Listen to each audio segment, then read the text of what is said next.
আজ আমি বানাবো মাটন কষা। মাটন কষা বানাতে আমি নিয়ে নিয়েছি 400 গ্রাম মাটন। প্রথমে আমি দিয়ে দেব হাফ টি স্পুন আদা বাটা, হাফ টি স্পুন রসুন বাটা, হাফ টি স্পুন জিরে গুঁড়ো, হাফ টি স্পুন ধনে গুঁড়ো, একটা বড় সাইজের পেঁয়াজ কুচি, হাফ টি স্পুন লঙ্কার গুঁড়ো,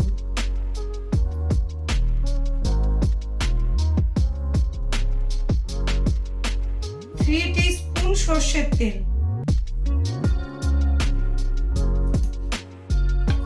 এবার সব মশলা দিয়ে আমি ভালো করে মটনটাকে মেখে নেব।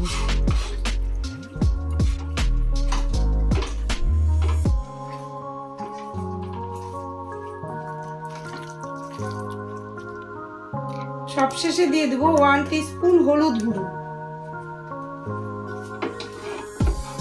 এবার মটনটাকে আমি আরেকটু ভালোভাবে মাখিয়ে নেব।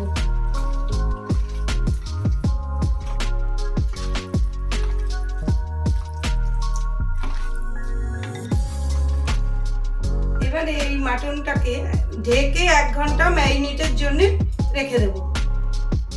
এখানে আমি 4টে আলু নিয়ে নিয়েছি। এতে আমি দিয়ে দেব সামান্য নুন আর সামান্য হলুদের গুঁড়ো।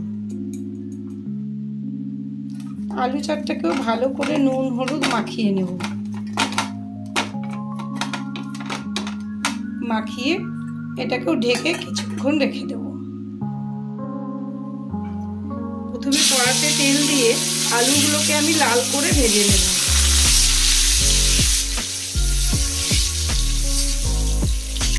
আলুটা লাল করে ভাজা হয়ে গেছে, আলুটা আমি তুলে নিলাম। এই তেলেই আমি সম্বারের জন্য দিয়ে দেব 2টো তেজপাতা, 2টো দারচিনি, গোলমরিচ আর লবঙ্গ। দিয়ে দেবো একটু স্টার আর একটু জায়ফল।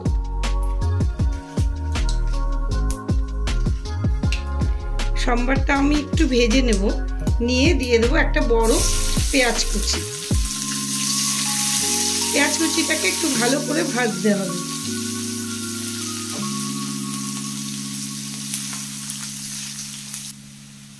পেঁয়াজ ভাজাটা আমার হয়ে গেছে। এবার আমি এতে একটা বড় টমেটো কুচি দিয়ে দিলাম।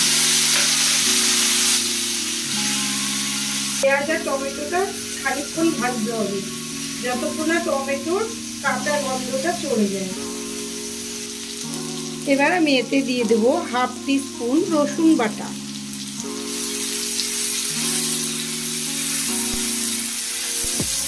পেঁয়াজ টমেটো রসুন আমার খুব ভালোভাবে কষানো হয়ে গেছে।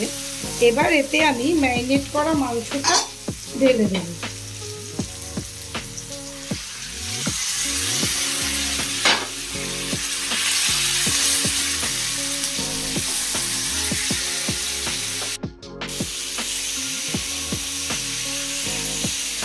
এবার 2 মিনিট আমি ঢাকনা খুলে কষিয়ে নেব। 2 মিনিট আমার হয়ে গেছে মাংসটা কষানো। এবার আমি ঢাকনা দিয়ে 10 মিনিট কষাবো।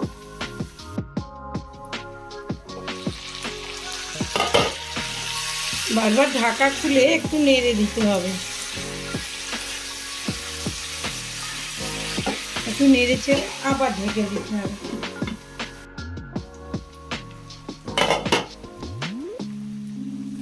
দশ মিনিট ধরে আমার কষানো হয়ে গেছে। এবার আমি আলুটা দিয়ে দেব।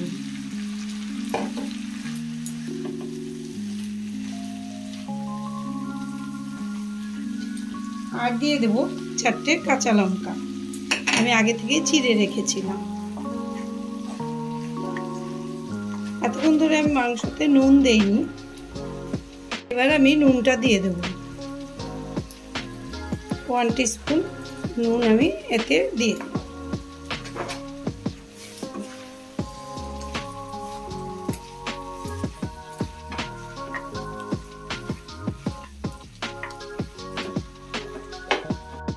অল্প গরম জল এতে অ্যাড করে দেব।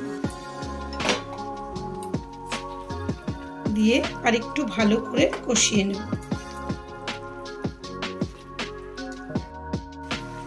এবার 5 মিনিট ঢেকে কষাবো।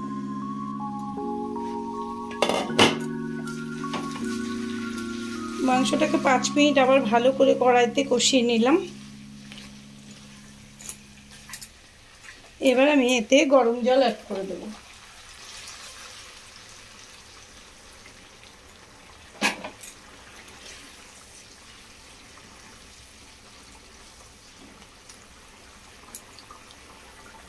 এবার আমি এটাকে প্রেসার কুকারে শিফট করে দেব।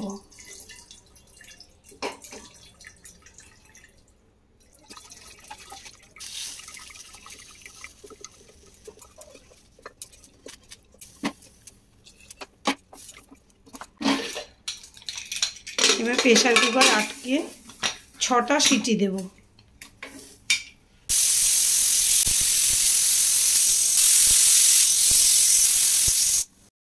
ছটা সিটি হয়ে গেল। এবার আমি গ্যাসটাকে অফ করে ঠান্ডা হতে দেব। যতক্ষণ না প্রেসার কুকারটা ঠান্ডা হবে ততক্ষণ ঢাকনাটা খুলবো না। সবশেষে আমি দিয়ে দেব অল্প গরম মশলা গুঁড়ো, হাফ টিস্পুন ঘি, আর দিয়ে দেব একটু জায়ফল গুঁড়ো করে।